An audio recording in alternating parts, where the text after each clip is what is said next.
3 xonali domni puliga hovli topib qo'ydim. Nima deysizlar? Tem bo'lib yo'lda qo'ydim. Maza qilib yashaydi. Sentrga ham yaqin. Xo'p, manzilimiz Quva tumani Toshqovuzda va O'ris qabristoni oldida yetmasdan ushbu Gulavoyda joylashgan xonadonimiz sotiladi.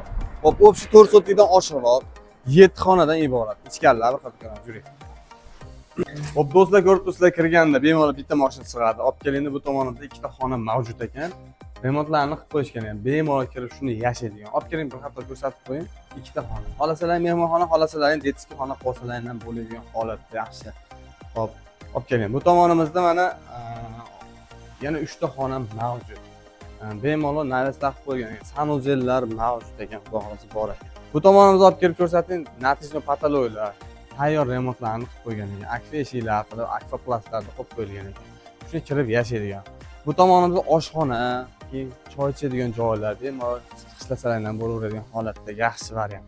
Bu tomonda tandir o'choq, naveslar bor. Maza qilish. Orqa tomonda mana sklad qilsalar ham bo'ladi. Yon tomondan darvoza ochib olsalar ham bo'ladigan holat. Uzun so'rtoylar qilib qo'yilgan ekan. Shinamgina uy, xullas. Ushbu uyning narxini 35 ming so'ralyapti. Telefon qilaverasizlar. Sog' bo'linglar. Yo'lda bo'ydan arzonroq uy so'rab yurgan aka-ukalarimiz shuning uchun